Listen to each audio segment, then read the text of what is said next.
Hey, my name is Brent here on Cloudy with the Chance of Meeples, and today, once again, joined by my wife, who speaks a lot more eloquently than I do, but that's all right.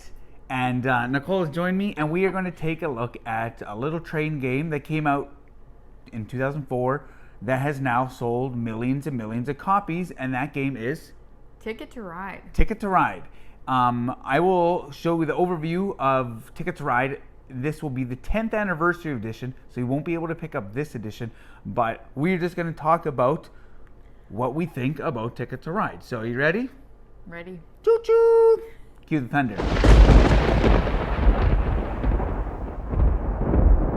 So the radar overview for Ticket to Ride looks like this.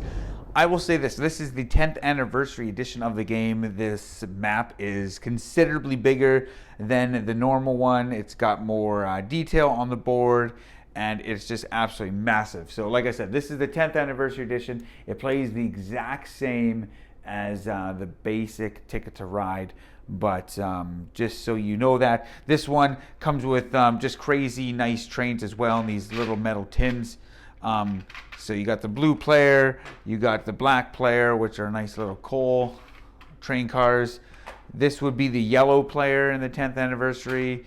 These little, barrel trains. Then you have the green. And then finally, the only thing that gives it Lego run for its money if you step onto the night, you have these red trains with these little circus animals. And this is like pointy. But anyways, how does this play? How does this game play? Well, this is a game in which you will be connecting cities across North America, not quite North America, the United States, going up into Canada as well, in hopes to win by getting the most victory points. So at the start of the game, each player will get 3 destination tickets. They'll look at them and they'll decide which ones to keep. They must keep at least 2 of them. And in this case, you know what? They've lucked out because 2 of their routes have New York in it, and they also have Dallas and Atlanta, which are pretty close. So this player would probably keep these 2, and they would discard this one to the bottom of the destination ticket pile. So how does this game go? Well, on your turn, you have one of 3 different actions you can do. So you can claim a route on the board. So if I had cards in my hand, that would be, 5 red cards. I could claim New Orleans all the way to Miami.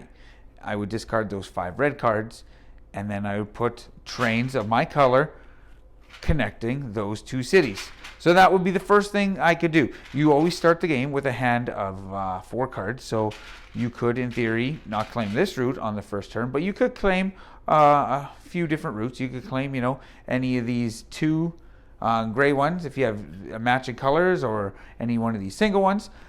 So you can claim routes on your turn, and depending on how many trains you used, in this case 5, you gain 10 points. You could also collect more train cards, and that is what you're going to be doing actually the bulk of the time. So you could take any 2 of these cards in this row, or you could take 2 off the top. Okay, so let's just say my turn, I'm taking these 2 black cards, and then this gets replenished. Okay, anytime one of these cards show up, this is a wild. So instead of taking any 2, you could in turn just choose to take a single wild card. If there's ever 3 wilds in this, they all get discarded, and then you put 5 new cards out. So you can claim routes, pick up cards, or the third thing you can do is pick up more destination tickets. So I could take another 3 of these and look at them and be like, wow, Nashville to Portland, Portland to Phoenix, and Toronto to Miami. Those are all decent sized routes, with one of them being cross continental. So at that point, you would take at least one of them. You have to keep at least one of them. So let's just say I take Miami to Toronto. I keep that hidden for the whole game. At the end of the game, if I'm able to connect these, if I'm able to connect Toronto to Miami, I'm going to get a bonus 10 points. If I fail to connect Toronto to Miami, I will then get minus 10. So picking up destination tickets can be good, can be bad, but that's the third thing you can do. So turns just keep going around and around and around the table until one player has 2 or fewer trains. So 2, 1, or 0 trains. At that point, everybody will get one final turn, and then the person who kind of initiated that final round, they will also get one final turn, and then you'll add up your scores. Again, you'll be adding your scores throughout the game depending on how long your trains are. At the end, you will reveal these tickets and add and subtract those. I'll also say is there's a 10-point bonus for the player who has the longest continuous path. So the Trans-American Express. I will say this has the Ticket to Ride 1910 expansion, which I highly suggest getting that if you're going to get Ticket to Ride for 2 reasons. Well, you get this, the Globetrotter, which has a 15-point bonus for the player who finishes or completes the most tickets. But furthermore, the reason I say get the 1910 expansion is because you get so many more of these destination tickets. I would say like the base game probably comes with this many, and you get over double.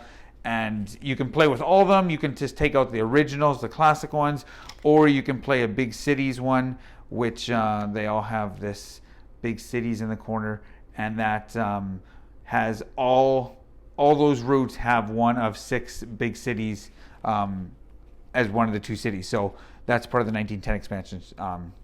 Just a little tidbit of information on that. But that is how you play a Ticket to Ride. So let's check out the final forecast. So the final forecast for Ticket to Ride, and of course this was the 10th anniversary edition. This was like decked out to the nines. You got those metal tins, all the nice little really trains. It is the fancy one. You can't actually use these trains on the normal board because the board is that much bigger and the trains are bigger. But let's talk about gameplay. This game you can buy it kind of everywhere. You can buy it at bookstores. You can buy it at like just mass market stores, hobby gaming stores.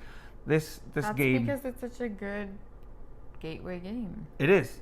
And this was kind of one of the first ones we started getting into in the mid 2010s.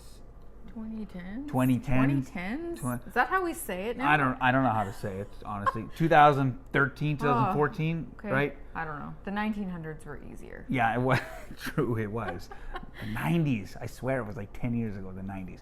Anyways. The 90s was like 30 years ago now. Anyways, moving on. Anyway. Okay, so yes, this game is a perennial all-star. It sold millions of copies, and it's pretty light, kind of what we got into in the board gaming hobby. I remember, I had basically, when I played Ticket to Ride for the first time, I had played Monopoly, I had played Clue. Racco. A few other games, right? That was maybe it, though. Yeah. War. There's good strategy.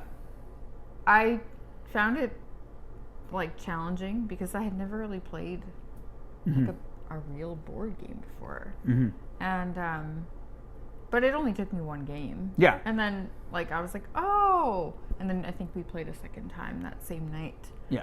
And it was really fun, and it's not that hard to learn. No, I love set collection. Like in games, I don't know what it is about it. Having a goal and it's just really straightforward. It is straightforward. Pick up these colors.